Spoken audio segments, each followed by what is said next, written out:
mapasalamaton nga ginaiya.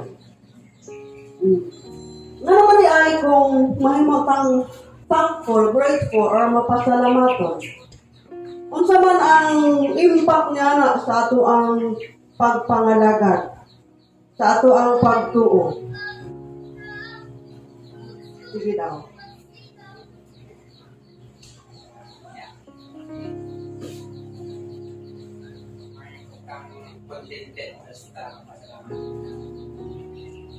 Contented? Mahimotang kontento? Sige, pwede? Kung doon na tayo mapasalamaton nga kinaiya, kontento ta? Kapag yun. Halimbawa, sa panahon sa problema, required man yun nga magpasalamat ta. Kailangan magpasalamat ka. Kaingon sa 1 Thessalonians 5:18, in everything, katanang butang, katanang pagkitabo, magpasalamat ka. So, kung thankful ka, mato ni Pastor, ang impact is mahimotang kontento. Kontento na ba ta sa atong problema? Sige daw. Okay. So, natural, kung grateful ka, kontento ka.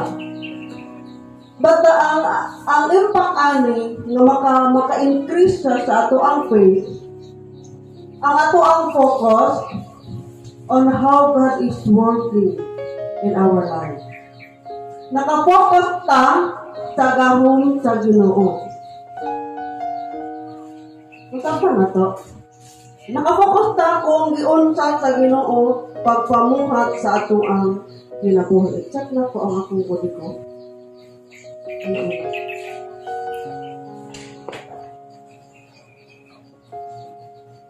Okay, our focus turns away from ourselves and to the goodness of God and all He has done for us. So, ang ato ang focus, wala na siya sa ato ang kaugalingon.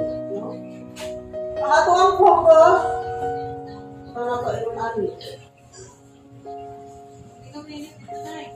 Siyempre, kung dili ka grateful, nakafocus ka sa iyong sarili. But, if we are grateful, ang ato ang focus, naana siya sa goodness of God. Because we believe nga ang Ginoo kanunay siyang nagapabuhat sa ato ang kinabuhi alaw sa ato ang kaayuhan. No? A grateful heart, we will focus on God's goodness. And in everything He has done for us. Kung ang ato ang previous pigod nato akuan nga nahisgutan, by meditating God's goodness, character in the Bible. Na mahuna-huna mo ba kung unsa ka maayo ang Ginoo? Sa ora-ora pag yun, atong ingon na po si Pastor ang nagtudlo nga remembering God answered prayer sa mga niaging panahon. Na, kung nakapasalamat ta, wala ta nakafocus sa atong problema. Nakafocus ta sa kamaayo sa Ginoo sa atong kinabuhi. No, kung tamaron nga kinaiya, lisod kaayo mo pasalamat nga naka sa problema. Lisod kaayo magpasalamat nga pilti na nimong kaguol. But since you have faith, kaya ang pagtuo nato, ang ato ang pagtuo, kung mo nagtukod nato nga mahimotang magpasalamat.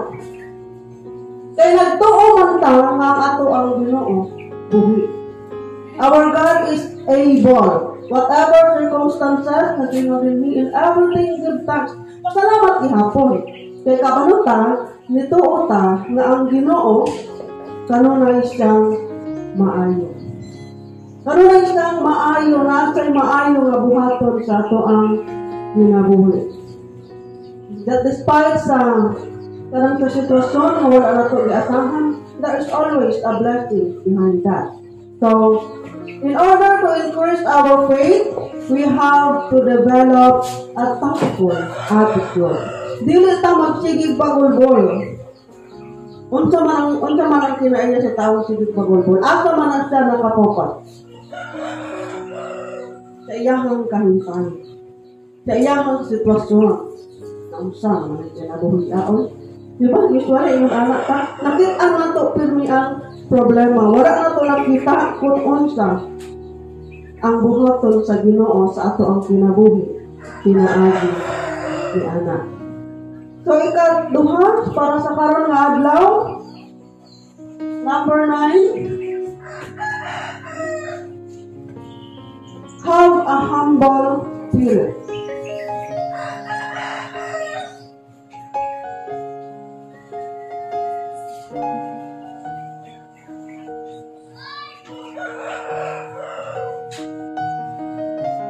Basahin na to ang Isaiah 66 verse 2.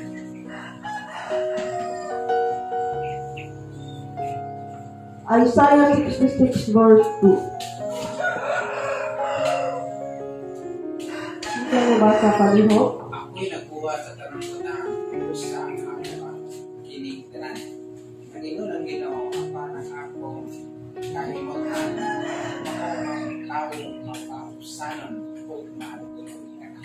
Okay, kahimutan sa Ginoo ang taong mapaubsanon o mahadlokon kaniya. So, paano ba magiging humble? Saan ba pagka mahimong mapaubsanon? Okay. Una-una, sa atubangan sa Diyos, saan ba na ito pagka mahimong mapaubsanon?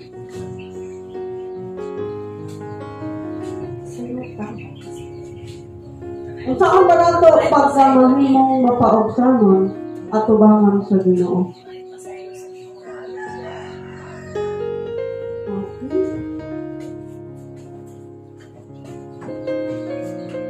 Kapag ko natin mga tubag, nagtubag na sila na isita na nasa 1 point. Ikaw, sis Grace. Kung saan ba nga kanang paubos nato ang atong kaugalingon at tubangan sa Ginoo? Okay, pagsunod sa iyahang kabubuton. Ikaw diha ba? Kung saan ba we are humbling ourselves in the sight of God.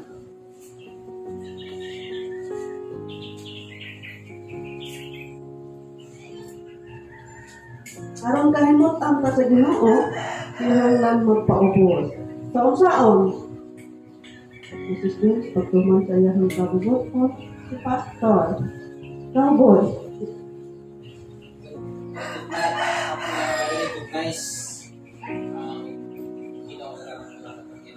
Okay, to recognize that we are lacking of everything. Di, kada bang giilang nato nga wala ko tayo mo. Kulang kita sa tanan, wala ko atoa. O nagkinahanglan ta sa giya sa Ginoo. So we have humble spirit here.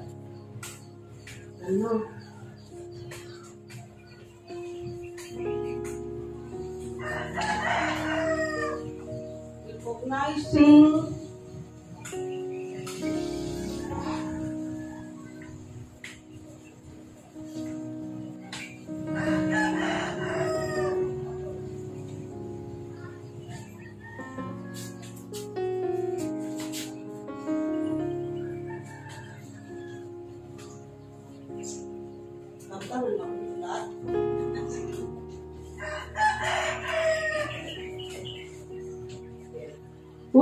we only be humble in the sight of God if we recognize our natural poverty, natural scarcity.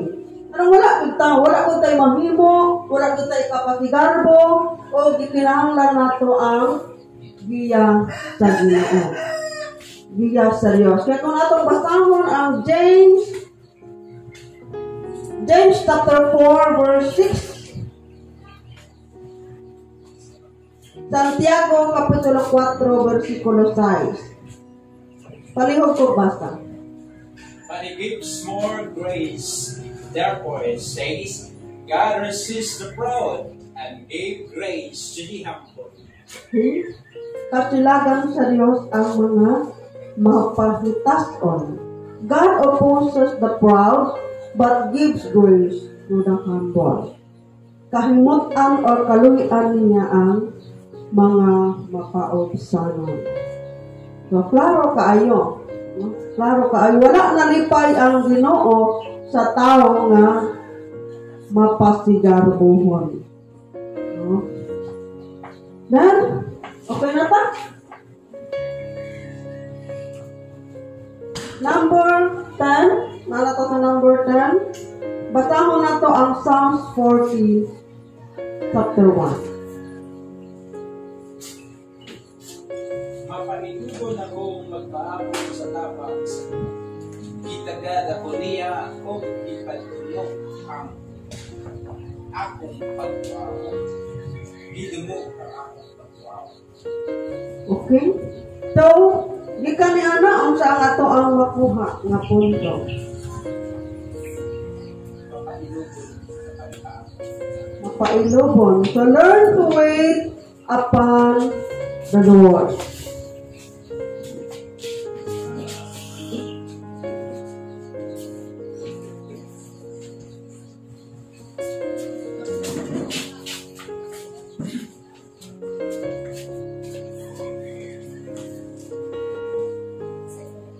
Unsa man ang ways ang iyang gipasabot diri.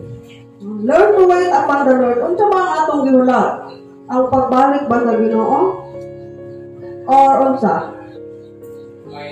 Okay. We have to wait upon the Lord to provide all our needs. Kana bitang dili ta ora-orada sa ato ang desisyon. Kumbaga, matod pa sa mga kuan, huwag nating pangunahan ang Panginoon. Di natuunhan ang Ginoo sa iyahang mga pamaagi. So wait patiently upon the Lord. No? Magulat ta. For Him to provide our needs and to grant the desire of our hearts. Kalutahay, din ha sa Book of Proverbs, kasagaran kanunay na natong nadungog, there's a way seems right to a man, but it leads to as a man, to death. Doon ay mga pamaagi nga alang sa tao tama, pero masangpot di ay kini sa kamatayon. So we have to wait upon the Lord, kay kabalutang nga ang Ginoo doon na gid siya perfect timing. In waiting, it develops our unsaman. Sa ato ang pagpaabot unsaman nga kinaiya ang ato ang na-develop ana. Pailog.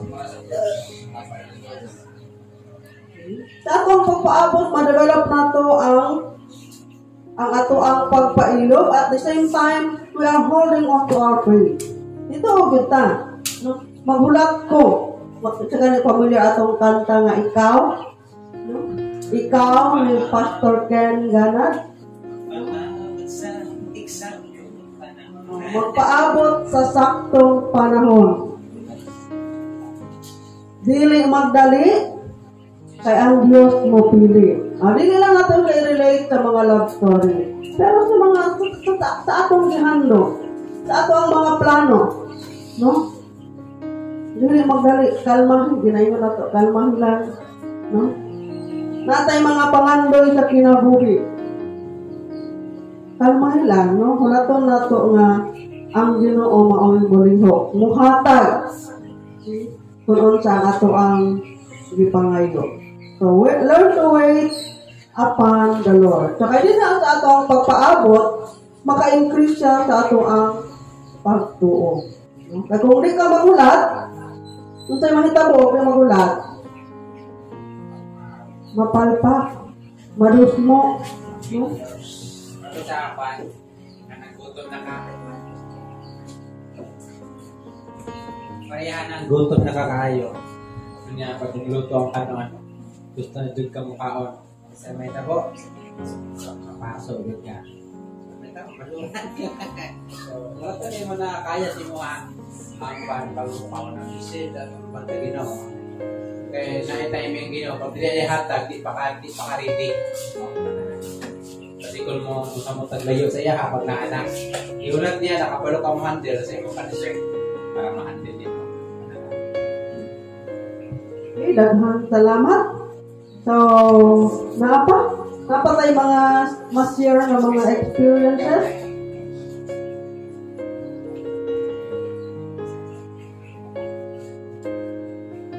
Before natin sa i-close, no?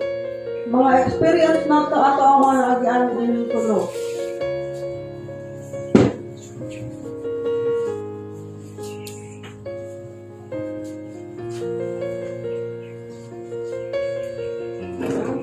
Learn to wait upon the Lord. Have a humble spirit.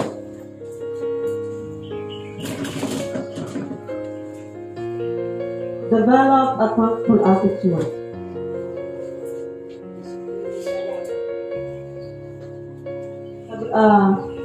Sa number 8, magbaton kita o mapasalamaton yung sinaiya.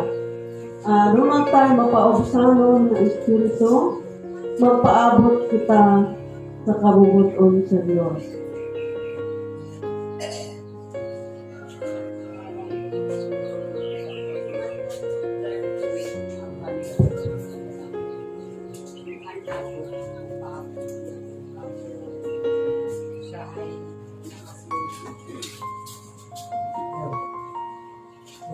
Na ako'y natunan niya. Siyempre, magpaabot kami. Di ba yung nagpaabot o? Makapangutan nata sa itong kaibigan. Nangyari man ako. Niya nga naman eh. Bigay yung abot. Yung experience ko ano, sabi akong matunan na hanggang magpaabot kita.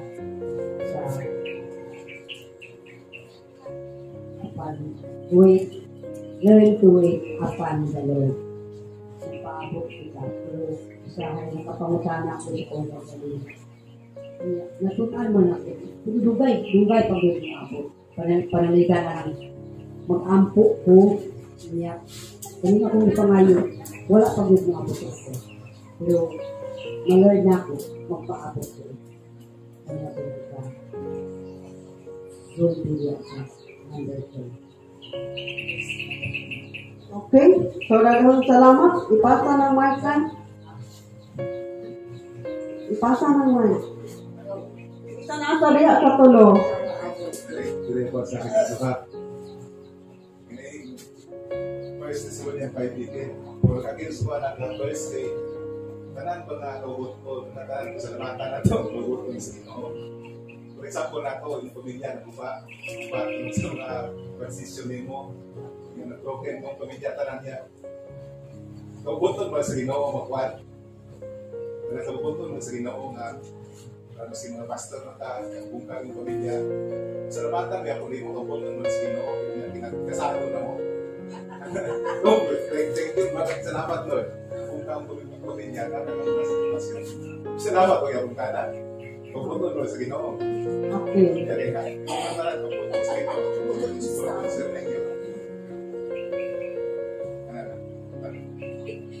Sige. Sige. Mapasalamat. Sige. Kumbaga, ang imong pangutana, magpasalamat ba ka sa Ginoo bisan ingon ato mahitabo. So, what if ibalik nato sa atong kaugalingon? No. Unsay rason nga nung gitugutan ni sa Ginoo sa ako at. Diba? Kung wala nila ingon, unsa man ang mensahe, kanang sa imong kalisod karon, sa imong problema karon, unsa ang mensahe nga gusto sa Ginoo nga imong masabtan. Nga angay imong ikapasalamat. No? Ibutang nato ba, nauntog ka, tapos bigla kang naka-realize. No? Napandol ka, tapos naisip na mga napandol man ko. Ba? Salamat ka napandol ko. Kaya kung wala ko napandol, naaday buong aw sa unahan. Ingon ana ang buot ipasabot sa verses. Sige, before na mag-close, Ana, ihatag na ko kay Pastor. Ano mas klaro? Okay, very good question. So, ang pangutana is, kailangan pa rin may pasalamat despite sa mga situation. So, sa pamilya na broken. Pagkala to ang text mong good and everything. It means na ka sa situation and inside the situation, pasalamatan mo ang Ginoo. Dili tungod sa situation, tungod na asya ang bisan pa sa imong situation, di nakapasagdan. And the other side, kung may naanamay ito pumanggod, namang good tayo tawag na spiritual course. So, tanawon ang both side sa pamilya, kung disimba ang ilahang puno, nagbulag ba, muna sa ko agani, in my own experience, na ko, Lord, ayaw ko imua sama sa akong papa. Gusto na ko putlon ang first, wala akong papa. So, ang gino sa Ginoo para dili ko maparta akong papa, ikuha niya akong asawa. Although sakit man siya, pero maglahi akong istorya. So, bago sa pangutana ganina, kinanglan akong pasalamat. So, once again, ingon ako, sulod, pasalamatan niyo ang Ginoo, na bisan pa sa mga situation, di niya kapasagdan. In fact, murag bukat sa no, kailangan mo pasalamat. Kailangan si Job, kasatan siya ang asawa. Para sa buwan ng verse, siguro para sa mga taong matakong na buwan ba? Pero kung kibalugas mo sila dito ay salamat niya, kaya kung napakita mo na wala kong na-expect, lalo na gusto mo tarong mo. Siguro ko na punto nga bago masalamat ka sa Ginoo, okay? Kasi mga buwan na buwan niya ba? Wala kong na-expect, wala yung resulta sa mga pagmatan, wala yung choices mo, consequence mo choices. Siguro ka na ang punto nga sa kong punto sa Ginoo. Eh wala man sa mong sarili, wala man kay Juan. Wala kay doubts mong sarili ba? May tabong ka ni sa Juan. Pero pinagmamahal siguro ka na wala na consequences mga Juan. Kung deserve na sa tao na Juan, kaya natin na sekreto na mga Juan ba? Pinukatan. Kung dilita lang yung na Juan, kung si Juan gusto Ginoo, utong yung tao, resultado ba sa tas na but yun, choices na ito, decision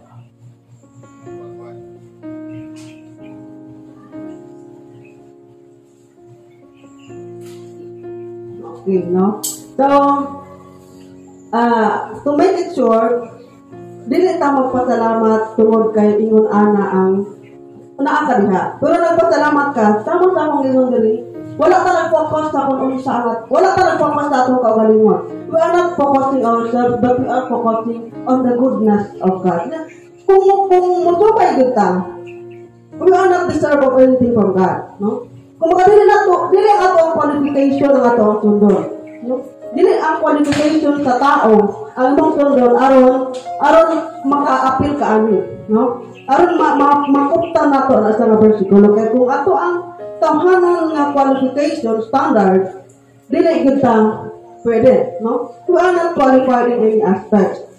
Pero, kaysa pa sa Gingon, focus ta sa pagkamaayo sa Ginoo. Kahit hindi mo deserve yung kabutihan ng Diyos, naagihapon siya, no? Naagihapon siya, kung nakakadrisain, una sa ba, wala ka nang ipasagdan. Mo lang reason nga nakalahutay ka, tungod lang sa grasya sa Diyos. And speaking of grace, wala yung ibisan kinsa nga angayan nga modawat ni Ana. Pero kita ginimotang qualified sa Ginoo. Kung it is the Lord who is qualifying us to deserve sa iyang pagkamaayo. Ito na ta? Hindi na ato libugo na ato ang huna-huna kay makasala ang utak. Narapod ko yung panggutan na arang about sa 1 Thessalonians 5:18. Kanang gihimo lang nila nga wala ko'y buhaton. Niya, nagitumo-tumo. Maangay ba na ko pasalamatan na sila nga gihimo o gautan nga dili na ko buhaton. Pasalamatan pa na ko na siya. Very nice question again. So, para sa ko, na dapat magpasalamat ka naman para matest ang imong kinaya. Kung sa ang imong reaction sa mong situation. Kaya pag wala mong examination, hindi makita yung nabalaan. Pag wala ito na ito, hindi nabalaan kung nag-grow na ba ka sa imong character diya sa minaw. Amen. Wala ka giyumsa, gidaot ka, na-impact mo how you respond. Amen. Balos ba ka? So, ikaw nagpakita kung kinsa dyan ka sa tubangan sa Ginoo, wala ka pa ng concern. Pero kung be humble, so, makita mo, hindi ka mabalos, hindi ka mismo makatitipid. Thank you, Lord. Nag-mature na dahil ko ba man. Salamat. Apa? Another question. Dosis. Sikomutan. Nanay Sita. Panahon na natin yung pamutara. Apa ta? Sige. So, ako no dira sa learn to wait upon the Lord. Kumbaga, ang ato ang makukuhan ani is sometimes dili siya long term bitaw nga sitwasyon. Usahay in a short term lang siya nga mga kuan. Actually, to be honest, last week, grabe ako ang struggle. Nag-struggle din ko no, financially. Tapos, parang gabaliwala lang ako ba? Parang ako award man gud ko sa paghinambog, pero dili gud ko gusto nga makit-an sa mga tao nga stress ko, no? Hindi ko gusto mo pangit, sana. Wala na gud kay sorry, wala na gud. Pero natingala na lang ko nga naamo di ay kumaga naay kasulbaran gud nga ipadala ang Ginoo. Kung wala na gud koy ang dalan sige nang tawag ang pag-ibig, ang kumpanya, ang Deka Homes Company na naihatag nga limit na yung so ana ra po nga kung mo na gud na wala mo himo no naa man gud na pero matingala na lang ka nga doon na dahil mga pamaagi ang Ginoo so wala ni mo damha no kaya ang among balay na kumbaga hapon po siya na kuan kailangan i-assume anak tapos sa ako ang kuan sa pag-ibig na aming 3 months na wala na bayaran. Tapos, nag-loan ko sa pag-ibig na ko, salary loan sa pag-ibig, dili ko aprobahan, kaya naapa ko, kailangan mabayad ko ato sa housing. At least 2 months ako bayaran. Kaya, sawa ko na mga unexpectedly, naagay pa maaging nga buhaton ang Ginoo na makalingkawas ka anak. Sa mga sa ingon ko, nga naman i-pressure na ako ang akong kaugalingon sa mga butang na dili na ako kontrolado. Ano ba? Nga naman i-pressure na ako ang kaugalingon sa mga butang na dili na ako kontrolado. So, we have to wait, no? Kaya ang Ginoo sa panahon nga wala na gud tayo mahimo. Dito na ipakita nga doon na gud sa ibuhaton sa imong kinabuhi. Nga kailangan lang magpaabot. Ulat ta sa iyang perfect timing. Tapos, unexpectedly, nabalan po na ko, kaya ako dili man ko open sa akong ginikanan o sa akong problema. Unexpectedly, ipadalaan ko sa akong papa, so proud kay ko. Proud kay ko, bisag 2,000 na yung ipadala, proud kay ko. Proud kay ko, manang panaisip na ko, uy, parang ako man di ay ang problema. Kay, Kung sa mga panahon bitama, nag-struggle ko, dili ko hilig mag-open up sa tao. Hanabisan sa akong bana, dili ko mag-open up sa iya. Tapos, na-abis lang yun ko, kasi sa akong papa, wala mo ko nag-istorya sa iya nga, mauna akong problema, mauna akong kinahanglan. Natingala ko nga, nangayo siya o Gcash number na ko. So, magpadala siya o gamay nga kantidad. Pero, grateful kayo, na-appreciate yun ako nga, naman ay kay Papa, no? Naman ay kay Papa, no? Ano man nga wala ko nagadoon sa iyang sa panahon nga nanginahanglan ko. Ngayon, anak nga, kuhan ba? Kung God is always working, luyo sa tanan nga, bisa nag-struggle ta, wala ta, kita sa atong kaugalingon, wala ta nag-open up, wala ta nidool, pero ang Ginoo mismo, na siya'y buhaton. So sa mga yun anak na senaryo, yung anak ng mga circumstances, that's help us nga mag-increase pag yun ang ato ang pagto. Kaya mga yun sa mga Unsa may rason nga mopalayo ko sa Ginoo? Unsa may rason nga dili na ko alagaran ang Ginoo? Nga luyo sa tanan. Luyo sa tanan nga bisan dili ko angayan na amang gihapon siya. Ganon na siya nga nagapamuhat sa ako ang kinabuhi a ways nga wala na to. Gina-expect. Sa ingon anak lang sa mga igsoon. So, paabot lang, may botang thankful ta, we should be humble, and we have to wait. Anak lang, let God be God in our life. Mutuo lang kita nga ang Ginoo gid siya sa ato ang kinabuhi. So, napatay mga kasyan?